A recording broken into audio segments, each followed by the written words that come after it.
খলিফা উমর বিন আব্দুল আজিজের দরবারে একজন ইরাকি মহিলা।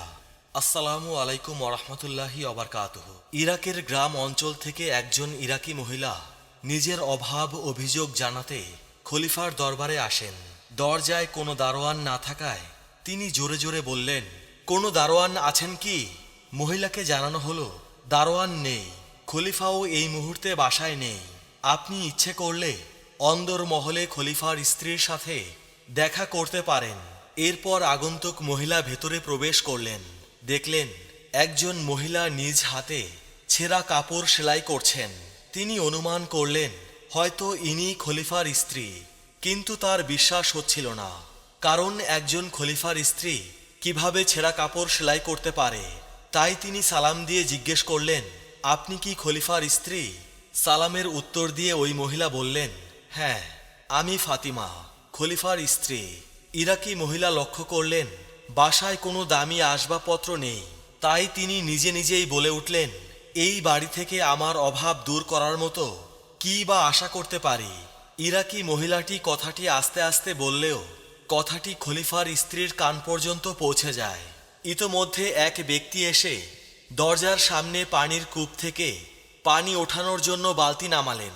কেউ একজন এসে তাকে পানি তুলতে সহযোগিতা করলেন। তিনি পানি পান করলেন এবং অজু করলেন।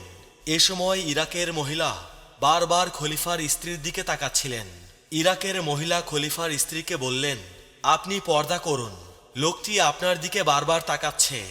খলিফার স্ত্রী বললেন, উনি খলিফা, আমার স্বামী। এরপর খলিফা সালাম দিয়ে বাসায় প্রবেশ করলেন এবং সরাসরি মুসাল্লায় গিয়ে 2 রাকাত নামাজ আদায় করে স্ত্রীকে জিজ্ঞেস করলেন, আগন্তুক মহিলাকে? খলিফার স্ত্রী জানান, উনি ইরাকের গ্রাম অঞ্চল থেকে এসেছেন খলিফার দরবারে কিছু অভাব অভিযোগ জানাতে। এরপর খলিফা আগন্তুক মহিলাকে লক্ষ্য করে বললেন, আপনার অভিযোগ কি বলুন? মহিলা বললেন। মহিলার কথা শুনে খলিফা বারবার একই কথা বলতে থাকলেন। তিনি বললেন, কুসলুন কুসদুন। অতপর খলিফা হেঁচকি তুলে কাঁদলেন এবং বললেন, আমি আপনার মেয়েদের জন্য কিছু ভাতার ব্যবস্থা করে দিচ্ছি। কাগজ কলম হাতে নিয়ে তিনি বললেন, বলুন আপনার বড় মেয়ের নাম কি? একে একে 4 জন মেয়ের নামে ভাতা চালুর নির্দেশনামা লিখে তিনি বললেন, আপনার 4 মেয়ের নামে ভাতা বিষয়ে নির্দেশ দেয়া হয়েছে। আশা করি আপনার ও আপনার ছোট মেয়ের খোরপোশ ওই অর্থেই হয়ে যাবে।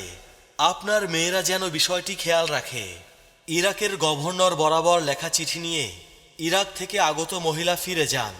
সঙ্গত কারণেই তার বাড়ি ফিরে গভর্নর পর্যন্ত পৌঁছাতে বেশ কিছুদিন সময় লেগে যায়।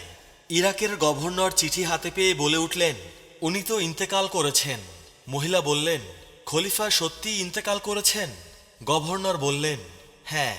এরপর গভর্নর মহিলাকে বললেন, কিন্তু আপনার সমস্যা হবে না, আমরা তার নির্দেশ মতো কাজ করে দেব ইনশাআল্লাহ।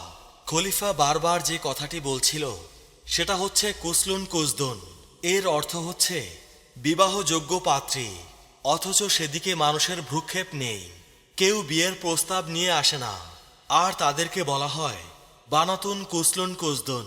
খলিফার এই চিঠি পেয়ে গভর্নর তার বড় মেয়েদের বিয়ের ব্যবস্থা করে এবং বাকি যে ভাতার ব্যবস্থা হয়েছিল সেই অর্থ দিয়ে তাদের সংসার চলছিল। আল্লাহু আকবার! এটাই হচ্ছে ইসলামের সৌন্দর্য। একজন খলিফা তার বাড়িতে একজন সাধারণ মানুষের মতো বসবাস করে।